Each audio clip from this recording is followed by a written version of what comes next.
name is Sonia Lizama, and I am a community doula for SisterWeb. I'm part of the Semilla Sagrada program. And I'm Noemí. I am also a community doula with Semilla Sagrada. Once I found out, like when I got hired and told that SisterWeb has a garden, I thought it was like available for us to use.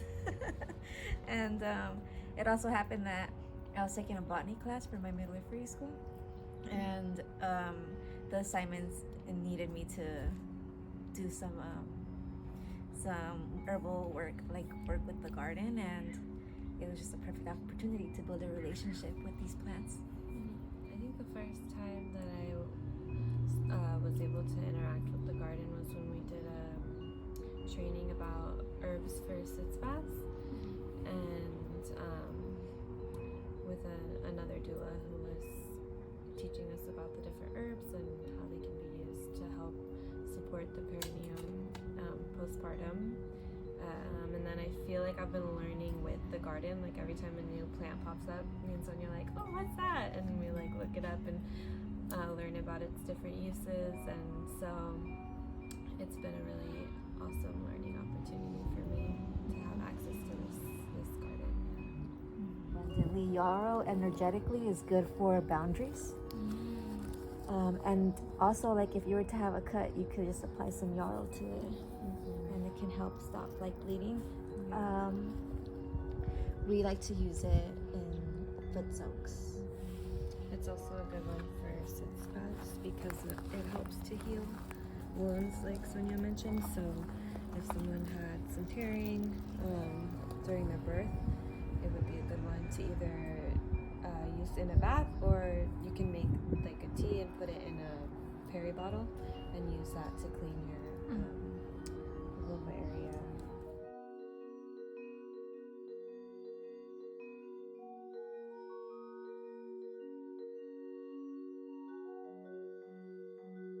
Lavender.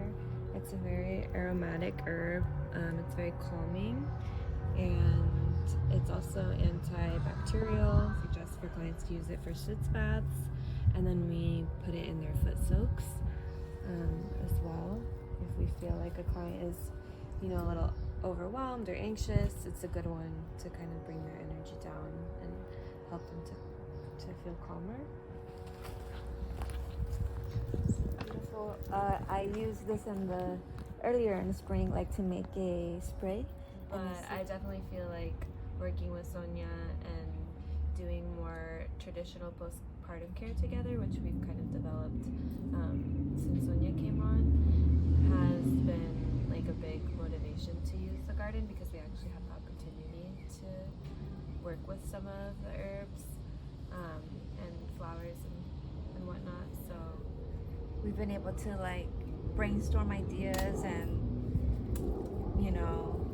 actually come and like, hey, let's make a spray that we can take to cleanse our energy, and also to support the families that we're working with. Sitz baths or like foot soaks, like we come and get the herbs here, and I really love that. That's my favorite part of like coming to the cottage, is spending time out here. Every time I come out, always asking permission to the guardians of the land that are taking care of the space energetically, and it's just so beautiful. Like a couple months ago, it was not like this. Everything was so small, and to come out here and see how it's blooming, it makes my like heart and my spirit, like it brings me so much joy. This is Rue, and wow, it's come a long way. It used to be so little, and now it's growing. Ruda is also another plant that is well known with a lot of our families. Wow, I don't even know where to start. I particularly really love Ruda. It's a very protective plant, and it is also contraindicated during pregnancy, so it's not something that we would be recommending to people to take.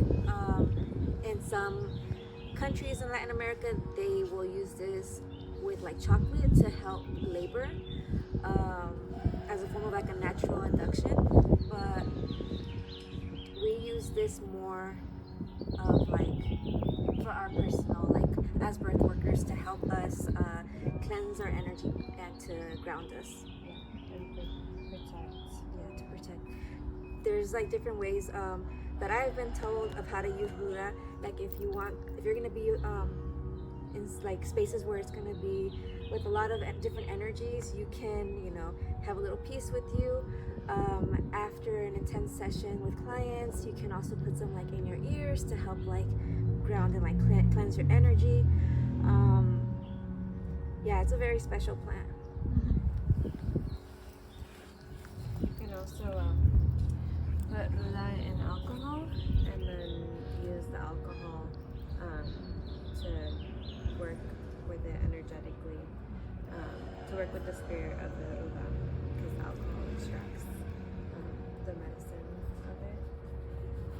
You reminded me during closing ceremonies, I sometimes carry like a little alcohol spray with the ruda, and I use that when I'm closing the joints of the person, meaning in the ceremony at the end, as I'm like opening them up, I'll like touch their different joints on their body with the alcohol, with the ruda in it.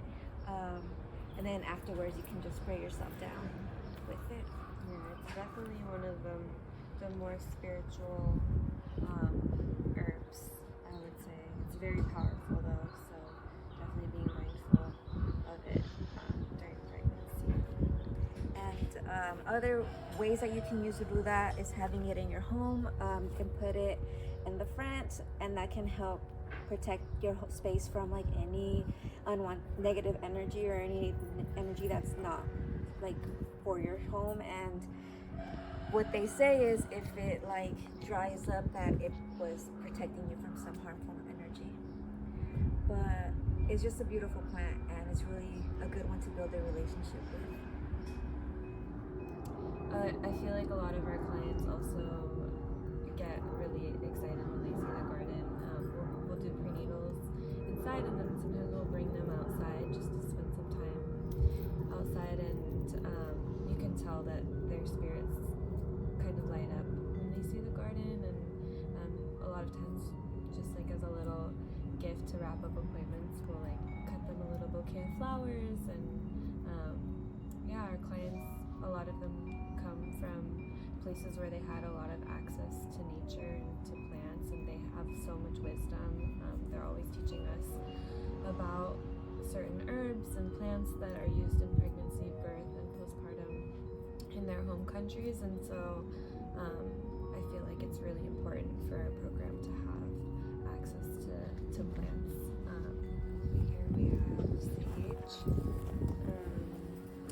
Sage is also a very aromatic herb that has a lot of protective and clearing qualities.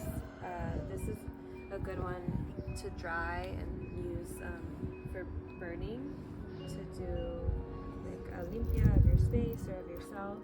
And then you can also even use it fresh as well, to just kind of cleanse yourself.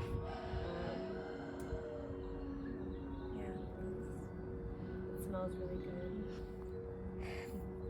Just some information regarding dandelion. Here in the US, it's seen as like a weed, right? And people are quick to like spray down their lawns to get rid of dandelion, but it has so much medicine. It really does. Is such a supportive plant for the liver. It's like a liver, it helps clear it out. And you can, eat actual like the dandelion leaves in a salad. You can also saute it and have it.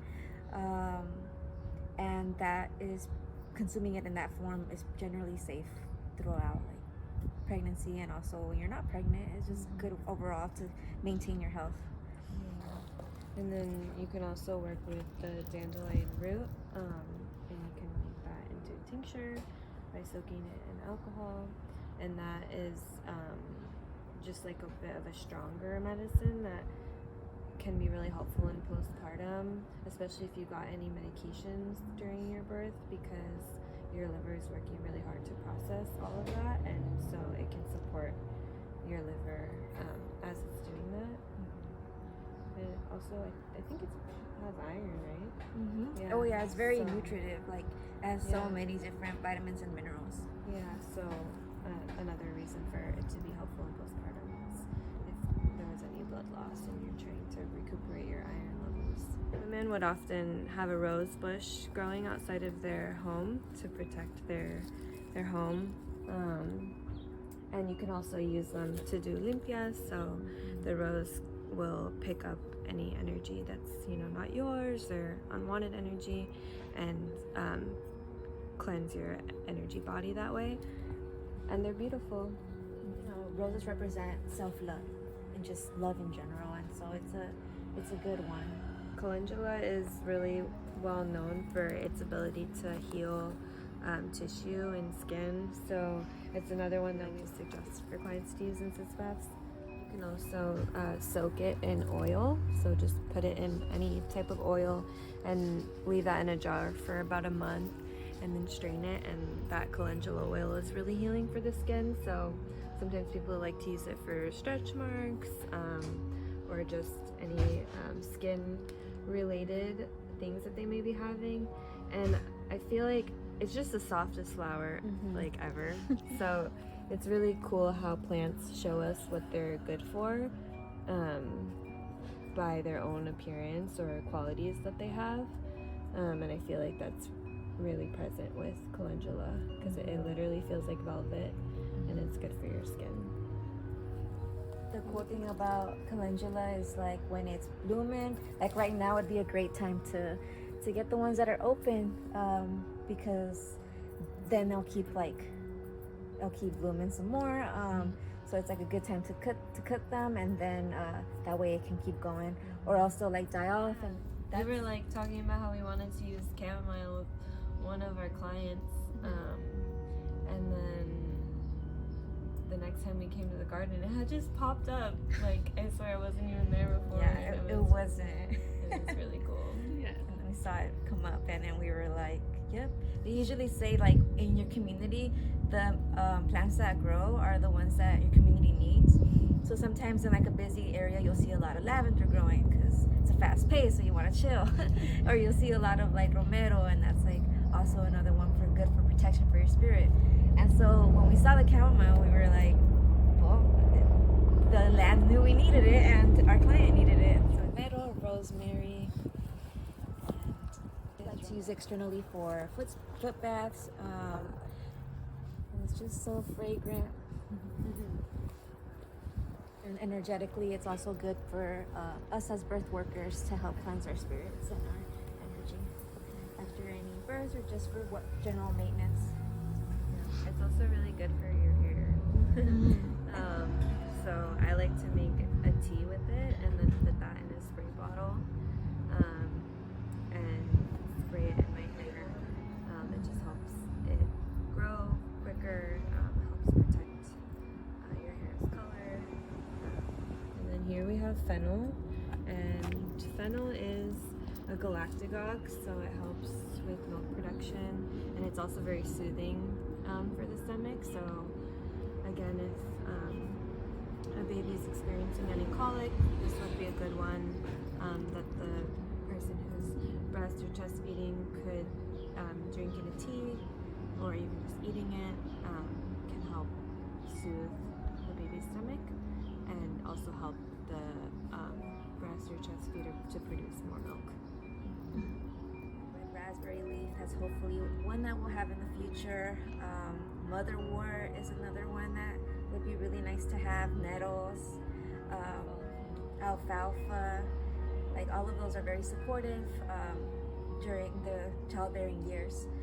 And Noemí and I, we have books that we read, there's different classes that we check out, but we're always open to learning more. So that's always something that we're students of this, and